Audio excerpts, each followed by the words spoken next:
Friends, మన భూమి రౌండ్గా కాకుండా ఫ్లాట్గా ఉందంటే మీలో ఎంతమంది నమ్ముతారు? ఒకవేళ అదే నిజమైతే ఈ భూమి బరువు అంతా కరెక్ట్గా సెంటర్లోనే పడుతుంది. అలానే భూమి అంచుల్లో మంచు కొండలుంటాయి. చాలాసార్లు నాసా గార్డ్స్ ఎంతోమంది ఐస్ గ్లేషియర్స్ని దాటడానికి ప్రయత్నించారు, కానీ ఎవరు కూడా వీటిని దాటలేకపోయారు. మిర్రర్ అనే ఒక ఫేమస్ ఆర్టికల్ వెబ్సైట్ కూడా తన ఆర్టికల్లో ఎర్త్ ఫ్లాట్గా ఉంటుందని మెన్షన్ చేసింది. దీన్ని మేము ఎందుకు నమ్మాలని మీరు అనుకుంటూ ఉండొచ్చు. యాక్చువల్గా 2022లో యూనివర్సిటీ ఆఫ్ న్యూ హ్యాంప్షైర్ ఒక సర్వే రిజల్ట్ని పబ్లిష్ చేసింది. అందులో 10% అమెరికన్స్ ఎర్త్ ఫ్లాట్గా ఉందని ఇప్పటికీ నమ్ముతున్నారు. మీలో చాలామంది ఈ ఫ్లాట్ ఎర్త్ కాన్సెప్ట్ని నమ్మలేకపోవచ్చు. వాళ్ళందరూ కూడా ఈ వీడియో ఎండ్ వరకు చూడండి, ఎందుకంటే నేను మీకు ఈ వీడియోలో మన భూమి ఫ్లాట్గా ఉందని నిరూపిస్తాను. ఫ్రెండ్స్, ఒకవేళ భూమి రౌండ్గా ఉంటే ప్లేన్ ఆకాశంలో ప్రయాణిస్తున్నప్పుడు దాని యాల్టిట్యూడ్ని తగ్గిస్తూ ప్రయాణిస్తేనే మనం మన డెస్టినేషన్కి చేరుకుంటాం. యాల్టిట్యూడ్ అంటే ఎత్తు, కానీ మన భూమి రౌండ్గా ఉన్నప్పుడు ఏరోప్లేన్ దాని యాల్టిట్యూడ్ని కాన్స్టెంట్గా మెయింటైన్ చేస్తూ ప్రయాణిస్తే అది నేరుగా స్పేస్లోకి వెళ్ళిపోతుంది. ఇది నిజమా కాదని తెలుసుకోవడానికి కొంతమంది యూట్యూబర్స్ ప్లేన్లో కూర్చుని ప్రయాణించారు. ఆ ప్రయాణంలో వాళ్ళు ప్లేన్ యాల్టిట్యూడ్ని మెజర్ చేశారు. ఒక్కసారి కూడా ఆ యాల్టిట్యూడ్ స్కేల్లో ఏ మార్పు రాలేదు. భూమి ఫ్లాట్గా ఉంటేనే యాల్టిట్యూడ్లో ఏ మార్పు లేకపోయినా ప్లేన్ డెస్టినేషన్కి చేరుకోగలుగుతుంది. దీని తర్వాత కూడా మీరు ఎర్త్ ఫ్లాట్గా ఉందని నమ్మకపోతే నేను మీకు ఇంకొన్ని ఆధారాలు చూపిస్తాను. 1838లో శామ్యుయల్ రోబోథమ్ అనే వ్యక్తి ఉండేవాడు. అతన్ని అందరూ పారలాక్స్ అని పిలిచేవారు. అతను ఎర్త్ ఫ్లాట్గా ఉందని నిరూపించాలనుకున్నాడు. అతను ఓల్డ్ బెడ్ఫోర్డ్ నది పైన ఒక ఎక్స్పెరిమెంట్ చేశాడు. ఆ ఎక్స్పెరిమెంట్ ద్వారా ఎర్త్ ఫ్లాట్గా ఉందని అతను నిరూపించాడు. అతను ఒక టెలిస్కోప్ని నది ఒడ్డున ఉంచి ఆ నదిలో ఒక బోట్ని వదిలాడు. ఎర్త్ కర్వేచర్ రూల్ ప్రకారం 1 మైల్ దూరంలో ఉన్న బోట్ 8 ఇంచుల కిందకి కనిపిస్తుంది. 2 మైళ్ళ దూరంలో ఉన్న బోట్ 32 ఇంచుల కిందకు కనిపిస్తుంది. అలానే 3 మైళ్ళ తర్వాత బోట్ 72 ఇంచుల కిందకి కనిపిస్తుంది. కానీ పారలాక్స్ అబ్జర్వేషన్లో బోట్ 1 ఇంచు కూడా కిందకి కనిపించలేదు. దీన్ని బట్టి భూమి గుండ్రంగా లేదని, ఫ్లాట్గా ఉందని అతను ఈ ప్రపంచానికి నిరూపించాడు. ఫ్రెండ్స్, అసలు ఒకవేళ ఎర్త్ ఫ్లాట్గా ఉంటే దాన్ని రౌండ్గా ఉందని ఎందుకు చెబుతున్నారు? నిజానికి మన పూర్వీకులు చాలా తెలివైన వాళ్ళు. వాళ్ళకి భూమి ఫ్లాట్గా ఉందని తెలుసు.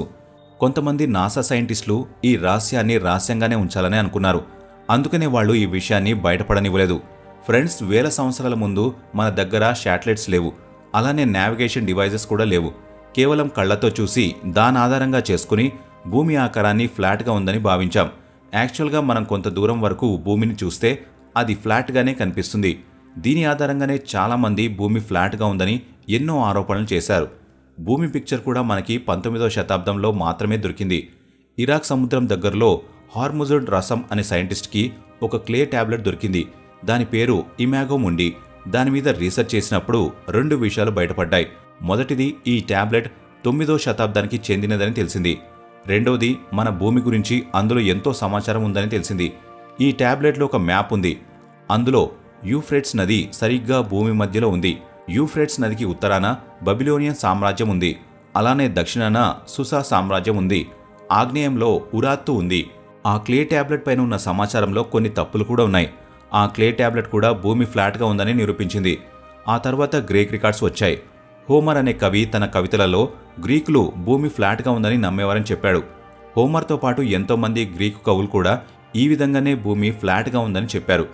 ఈ భూమిని ఒక ఫ్లాట్ డిస్క్ అని, దీనిపైన యూరప్, ఆసియా, ఆఫ్రికా ఉన్నాయని, అలానే 4 వైపులా సముద్రాలు ఉన్నాయని వాళ్ళు వాళ్ళ కవితలలో చెప్పారు. దీన్ని బట్టి ప్రాచీన కాలంలో గ్రీకులు కూడా భూమి ఫ్లాట్గా ఉండేదని నమ్మేవారని తెలిసింది. దీనికంటే ముందు సరిగ్గా 526వ సంవత్సర సమయంలో ఉన్న ఫేమస్ ఫిలాసఫర్ అనాక్సిమస్ మిలేటస్ కూడా భూమి ఫ్లాట్గా ఉందని, అది కూడా సూర్యుడిలాగా మిగిలిన నక్షత్రాలలాగా ఆకాశంలో వేలాడుతూ ఉంటుందని చెప్పాడు. అతని మోడల్లో ఆశ్చర్యకరమైన విషయం ఏంటంటే అతను సూర్యుడిని కూడా ఫ్లాట్గానే చూపించాడు. అలానే నక్షత్రాలు కూడా ఫ్లాట్గానే చూపించాడు.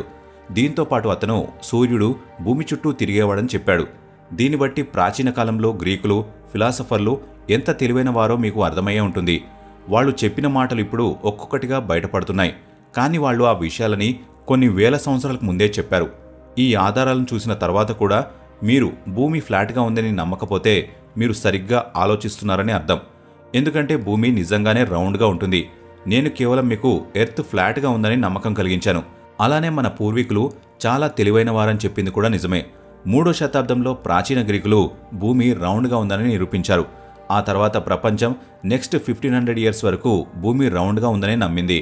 మెగస్థెనస్ 300వ సంవత్సరంలో ఇండియన్ బ్రాహ్మిన్స్కి భూమి గుండ్రంగా ఉందన్న విషయం తెలుసని చెప్పాడు. ఒకవేళ మనకి ఎర్త్ రౌండ్గా ఉందని తెలిసినప్పుడు భూమి ఫ్లాట్గా ఉందని ఎవరు ప్రచారం చేశారు? సరిగ్గా 19th సెంచరీలోనే మ్యాక్సిమం సైంటిఫిక్ డిస్కవరీస్ జరిగాయి. సైంటిస్టులు పెద్ద పెద్ద మెషిన్లను అప్పుడే తయారు చేశారు. అలానే కొత్త కొత్త ఇన్వెన్షన్స్ చేశారు.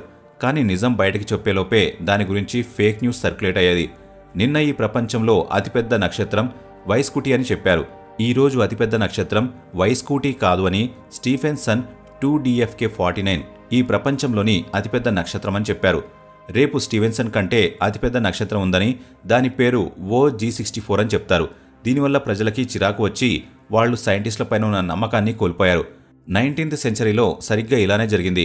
చాలాసార్లు సైంటిస్టులు ఇచ్చిన ఇన్ఫర్మేషన్ని రెక్టిఫై చేస్తూనే ఉండేవారు.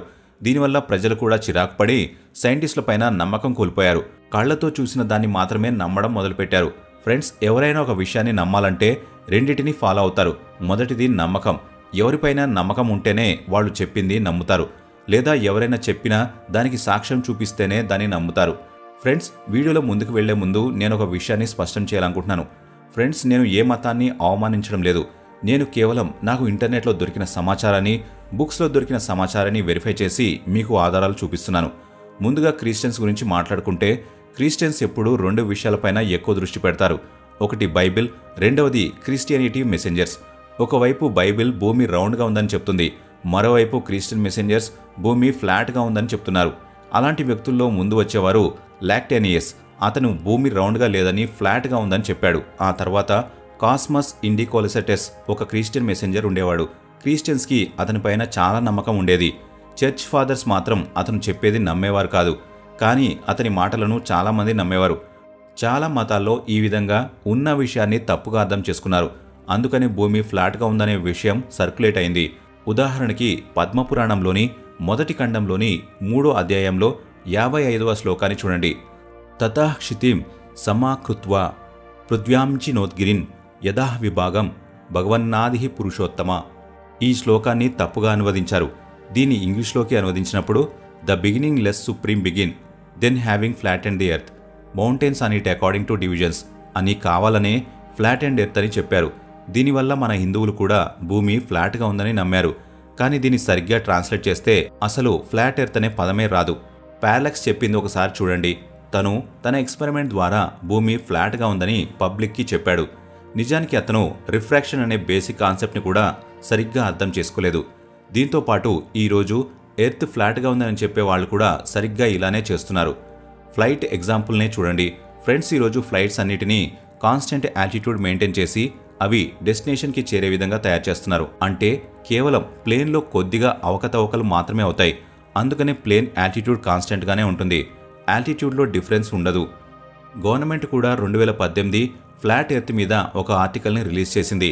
ఎర్త్ని ఫ్లాట్గా ఉందని నమ్మే వాళ్లలో సగానికి పైగా వ్యక్తులు వాళ్ళని ఒక మెసెంజర్స్గా భావిస్తారని తెలిసింది. వాళ్ళందరూ ఎర్త్ ఫ్లాట్గా ఉందని నమ్మడానికి వాళ్ళ గ్రంథాలను ఆధారాలుగా చెప్పేవారు. ఏ గ్రంథం కూడా ఎర్త్ ఫ్లాట్గా ఉందని చెప్పలేదు. కొంతమంది వాటిని తప్పుగా అర్థం చేసుకోవడం వల్ల ఇంకొంతమంది కావాలనే ఎర్త్ ఫ్లాట్గా ఉందని నమ్మే విధంగా చేయడం కోసం ఈ విధంగా చేశారు. ఖురాన్లో చెప్పిన బెడ్ కార్పెట్ ఈ నేచర్ అయి ఉండొచ్చు, కానీ కొంతమంది దీన్ని అర్థం చేసుకోకుండా మన కళ్ళకి భూమి ఫ్లాట్గా కనిపిస్తుందని, సైన్స్ పైన కూడా నమ్మకం ఉంచకుండా భూమి ఫ్లాట్గా ఉందని చెప్పారు. ఫ్రెండ్స్, ఒకవేళ ఎవరైనా మీతో ఈ భూమి ఫ్లాట్గా ఉందని చెప్తే మీరు వాళ్ళకి భూమి రౌండ్గా ఉందని ఎలా నిరూపిస్తారు? మాకు కామెంట్ బాక్స్లో ఖచ్చితంగా చెప్పండి.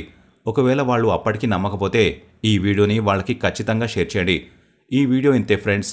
ఈ వీడియో మీకు నచ్చినట్లయితే లైక్ చేయండి. ఇలాంటి మరెన్నో వీడియోస్ కోసం ఇప్పుడే మన ఛానల్ని సబ్స్క్రైబ్ చేసుకోండి.